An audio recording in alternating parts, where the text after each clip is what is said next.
Carvas Assessoria Jurídica, seu auxílio nas áreas civil e trabalhistas. Contatos via WhatsApp 21 981902995 e através do e-mail carvas_assessoriajurídica@hotmail.com. Chegou @Promovasco, produtos do Vasco por um precinho bem mais em conta. @Promovasco no Instagram e no Facebook. Camisas, capacetes, itens de colecionador. Vários produtos para você escolher. @Promovasco no Instagram e também no Facebook. No Radar Vascaíno está de volta. Eu sou o Edinho RJ. Tudo bem com você? Tudo tranquilo? Que bom. Juntos aqui novamente para falar de Vasco. Antes eu quero pedir a você, caso ainda não seja inscrito aqui no canal, que se inscreva, ative o sininho para receber as notificações, deixe seu like ou seu dislike, comenta, compartilha e, se possível, se torne um membro aqui do canal. A partir de R$ 2,99 você se torna um membro e assim ajuda o canal também a crescer. Você pode colaborar também através de um super chat ou através do Pix aqui do canal, que é noradarvascaíno@gmail.com. noradarvascaíno@gmail.com. Siga a gente também nas redes sociais, no Instagram, no @noradarvascaíno e também no Twitter, @radar_vascaíno. E vamos para o vídeo de agora. Bem, ontem o Rômulo se apresentou, né? E o Alexandre Pássaro deu uma coletiva para lá de polêmica. Falou de alguns assuntos, falou de planejamento, falou de jogadores que jogaram em 2011 e falou de Galarza e Cano. Vamos ver o que o nosso querido Pássaro falou, começando sobre a desclassificação do Vasco no Campeonato Carioca. Vamos ver?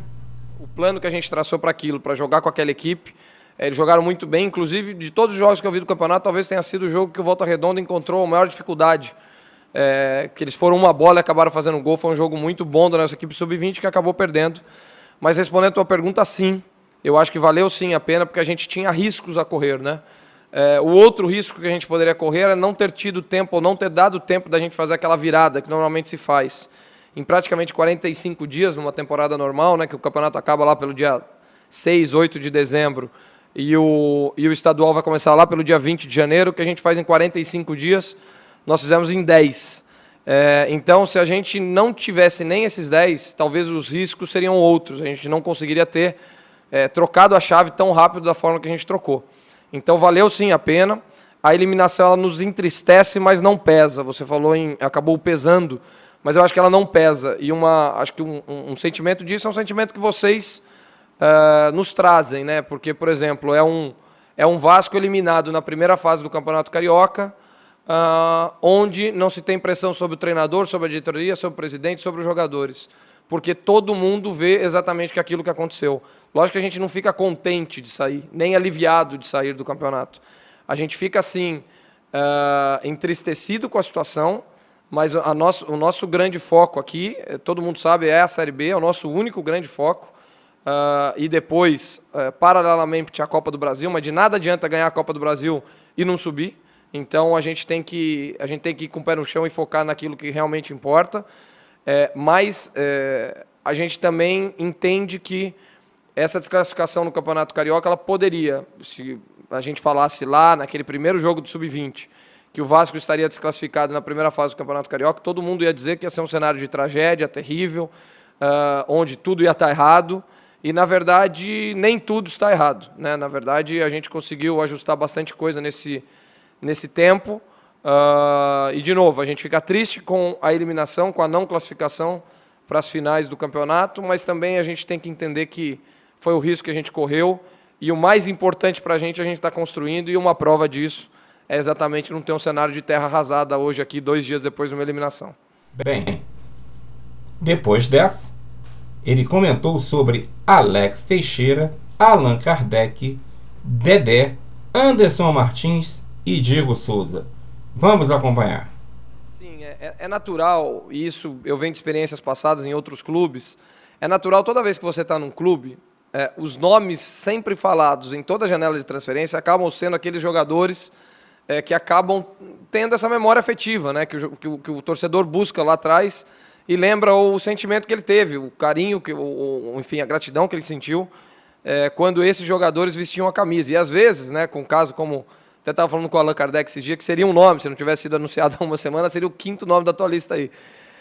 Eu estava falando com ele e ele disse, não, pô, eu sou apaixonado pelo Vasco, eu adoro o Vasco, mas eu fui vaiado em São Januário. Então, na verdade, o carinho, às vezes, ele acontece até depois um pouco da saída, né, do que o cara constrói, fica aquele bom sentimento. E a verdade, assim, todos estes são jogadores que têm as portas abertas no Vasco, para o que quiserem fazer e o que casar com o nosso projeto.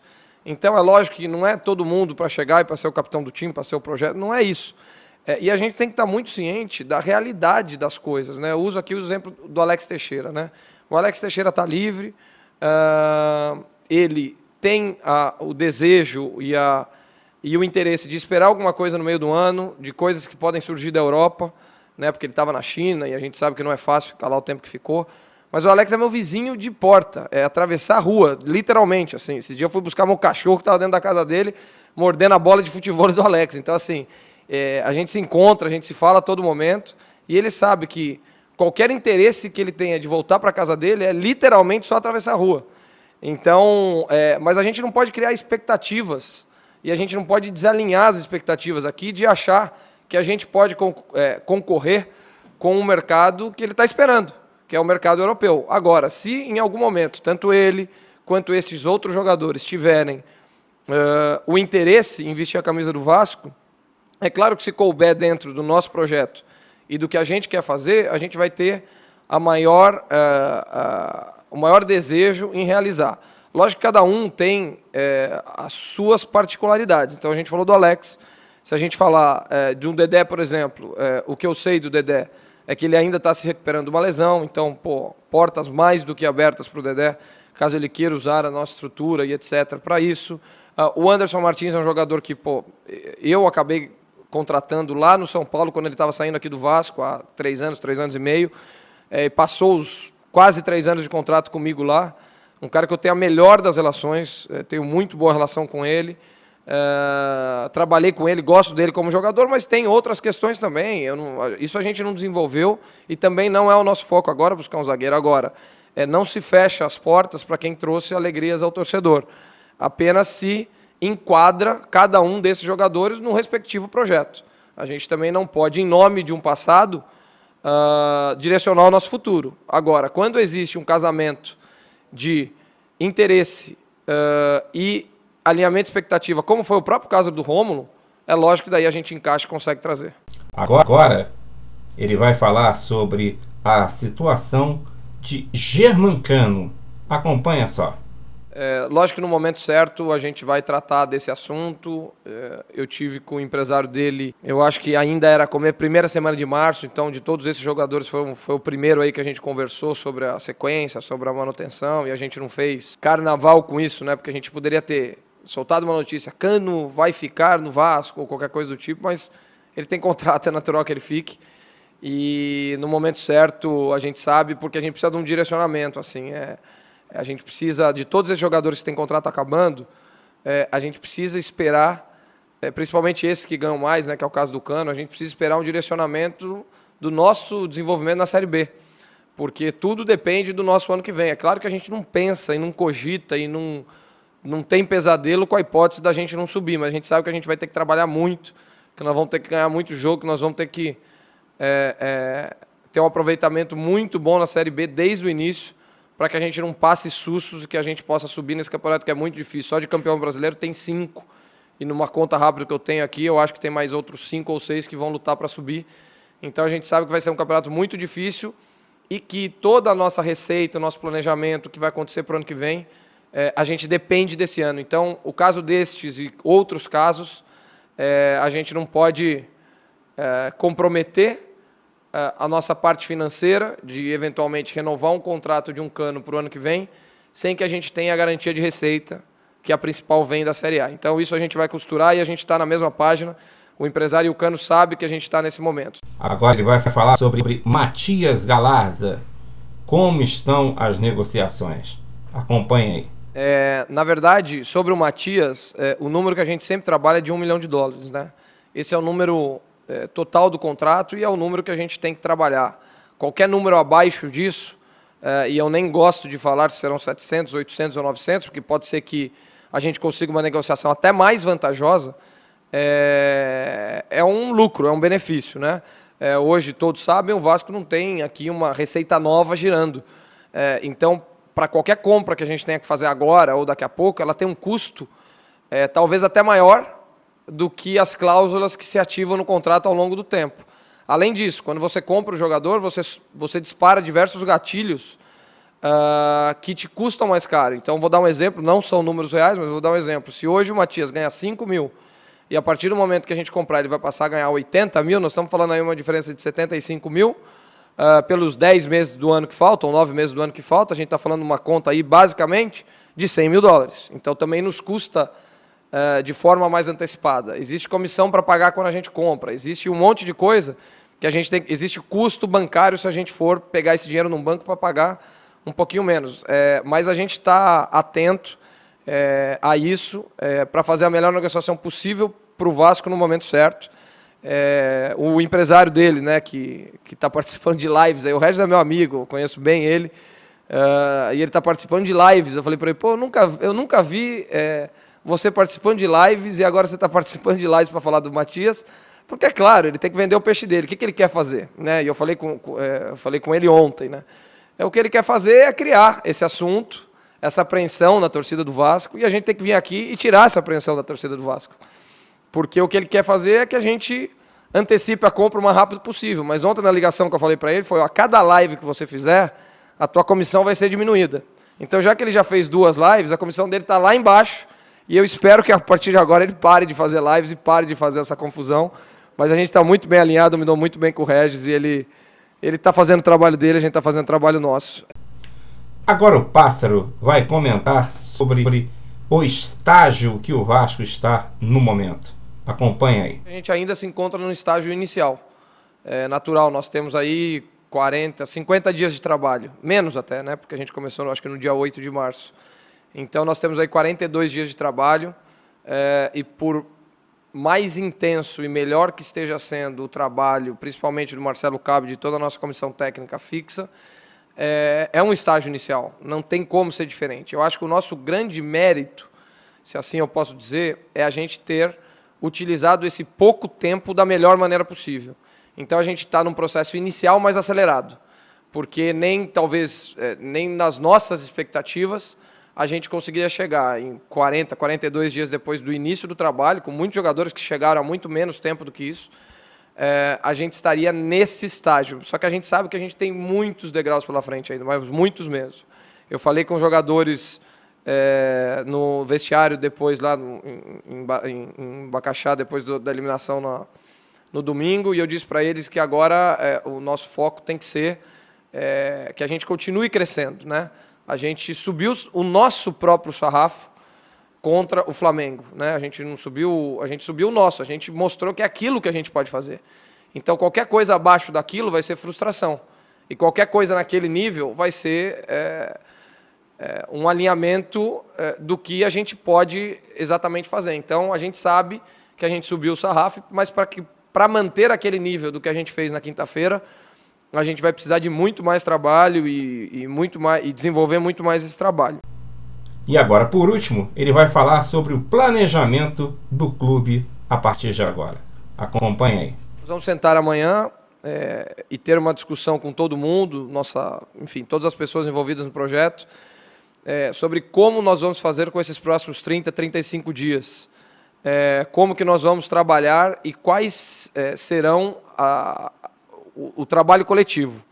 Feito o trabalho coletivo, nós vamos depois individualizar para cada atleta o que nós vamos fazer com cada um. Vou dar um exemplo aqui. O Marquinhos Gabriel é um jogador que estava há tempo sem jogar, chegou jogou quase que todos os jogos. Vou dar uma informação aqui, contra o Flamengo ele foi o jogador que mais correu.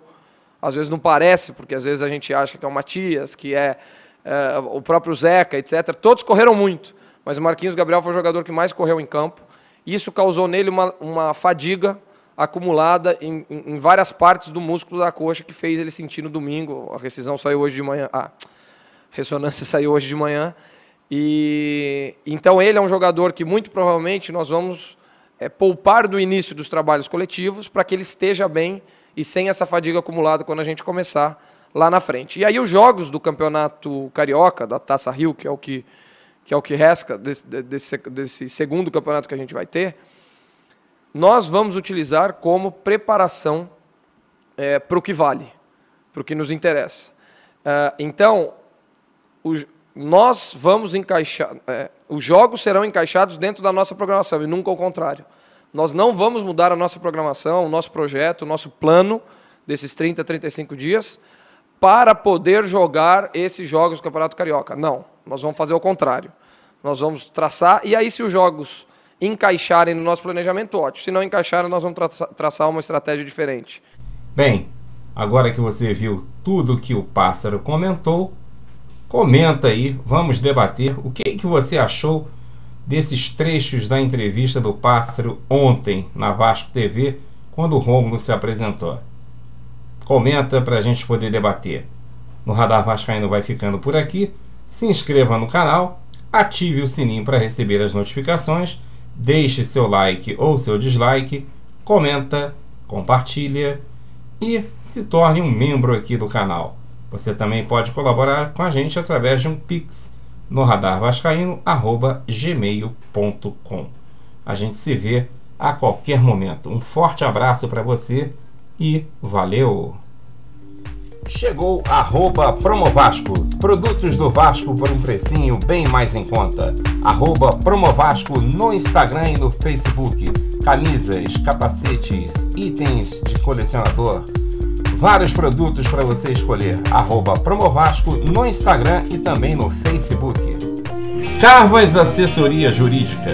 Seu auxílio nas áreas civil e trabalhistas. Contatos via WhatsApp 21 981902995 e através do e-mail carvas_assessoriajurídica@hotmail.com.